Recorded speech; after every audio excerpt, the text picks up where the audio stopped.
Jangan lupa subscribe channel YouTube TVRI Bengkulu, like, komen, dan nyalakan notifikasinya.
Oke, baik pemirsa, terima kasih Anda masih menyaksikan Brendo dan kita masih membahas mengenai herpes bibir dan mulut.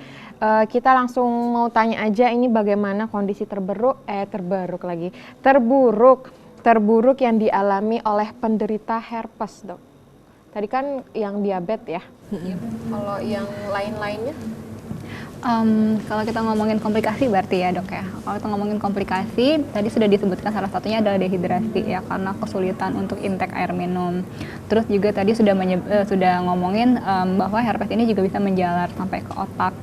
Kalau kita ngomongin herpes yang menjalar sampai ke otak, terus terkena, kita sebutnya encephalitis gitu ya. Nah, itu bisa jadi ada penurunan kesadaran, ada kejang. Nah, kemudian kita juga bisa ngomongin kondisi terburuk ketika misalnya sudah ada infeksi sekunder. Infeksi sekunder itu jadi awalnya ini infeksi virus nih, mungkin karena tidak ditangani, terus lalai begitu ya, terus diobatin dengan dedaunan tadi. Yang tahunya daun gatal. Yang kita nggak tahu tadi apakah ada reaksi alergi atau mungkin saat pengerjaan penumbukan dedaunan itu mungkin kurang bersih, sehingga ketika ditempelkan ke kulit yang sudah luka, sudah basah itu luka, akan ada infeksi sekunder. Jadi ada infeksi bakteri lagi di sana. Nah, itu yang kita sebutkan infeksi sekunder. Nah, itu yang mulai sulit nih, karena terapinya sudah ngomong bukan tentang virusnya lagi, tapi juga infeksi sekundernya juga harus diatasi gitu. Berarti kalau udah parah bahaya ya. Jadi lebih baik mencegah gitu ya, Dok. Benar. Mungkin pencegahan awal dari herpes itu sendiri gimana, Dok? Kalau pencegahan yang bisa dilakukan adalah yang pertama rutin cuci tangan. Karena bagaimanapun kita juga tidak bisa menghindari kontak langsung terhadap semua orang ya. Jadi kalau sudah berjabat tangan atau sudah berkontak langsung dengan seseorang, usahakan selalu mencuci tangan seperti itu. Yang kedua, tetap harus menjaga imunitas tubuh seperti itu. Yang ketiga, kalau memang udah ada bentuk-bentukan temannya yang udah ada infeksi virus herpes zoster ini atau herpes simplex, harap diri sendiri memproteksi diri, mungkin dengan memakai masker seperti itu ya, menjaga jarak, dan mohon untuk tidak sungkan untuk mengedukasi temannya. Kalau mungkin memang harus bertemu dalam satu kelompok atau memang harus mungkin kuliah bareng atau apa, mungkin bisa disampaikan untuk cuti dulu atau libur dulu ya, isolasi mandiri lah istilahnya, supaya tidak menularkan ke teman-teman di kelasnya seperti itu.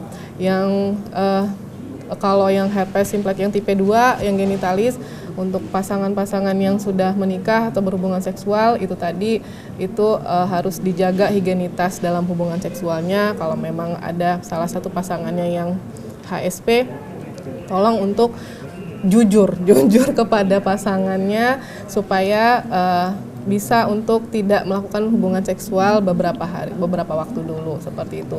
Dan terutama juga untuk yang kita bicara bayi-bayi tadi juga untuk sama-sama mengerti, baik dari ibunya dan juga para tamu, untuk sama-sama mengerti kalau memang ada batasan-batasan dalam kita bertamu untuk menjenguk lahiran bayi seperti itu. Kalau dari Dokter Putri, Dok, tips and triknya supaya terhindar dari herpes lah. Memang kuncinya adalah hygiene ya, kebersihan diri, kebersihan lingkungan kita juga, terus tadi awareness kita, kesadaran kita. Sebenarnya tadi sudah disebutkan secara lengkap ya sama Dokter Elsa, tapi mungkin menegaskan kembali. Mungkin kalau kalian punya bestie gitu kan, Yang punya bestie yang punya bestie, berbestilah seadanya saja. Maksudnya itu kita boleh sharing, berbagi makanan gitu nggak apa-apa. Tapi kalau untuk yang seperti make up kayak lipstick, kalau kita lagi ada sariawan, kalau kita lagi ada kayak lentingan-lentingan di sekitar bibir, sadar untuk kita tidak berbagi make up gitu kan. Bukannya pelit ya? Iya, bukannya pelit, tapi kita sama-sama menjaga diri kita dan juga menjaga teman kita si bestie tadi. Terus tadi ya usahakan untuk selalu konsumsi makanan-makanan yang meningkatkan imunitas, terus juga tadi cuci tangan segala macam. Kemudian ya kalau misalnya punya temen nih, misalnya dia ada luka kayak gitu, kalau dia terus tidak berobat ke dokter, mungkin kalian bisa edukasi untuk coba periksakan dulu untuk tahu jenis penyakitnya itu apa, semoga bisa diobati gitu-gitu. Oke, terima kasih ya Dokter Elsa dan Dokter Putri. Obrolan hari ini sangat mengedukasi untuk pemirsa di rumah dan untuk saya sendiri tentunya ya. Oke pemirsa, itulah dia obrolan kita bersama Dokter Elsa dan Dokter Putri membahas mengenai herpes bibir dan mulut. Dapat disimpulkan kembali lagi dengan kebersihan ya dokter ya. Untuk bestie-bestie tuh harus memperhatikan sekali, jangan suka tukar-tukar lipstick atau make up, skincare dan lain-lain, karena memang ya kita resiko juga banyak yang harus diperhatikan gitu ya untuk menjaga kesehatan untuk masa yang akan datang juga. Kalau udah terjangkit itu sangat bahaya, bahkan untuk yang udah punya suami istri harus puasa dulu katanya ya dokter ya. Oke, baik pemirsa, itulah dia Berendo pada hari ini. Saya Helda Amelia undur diri, terima kasih dan sampai jumpa.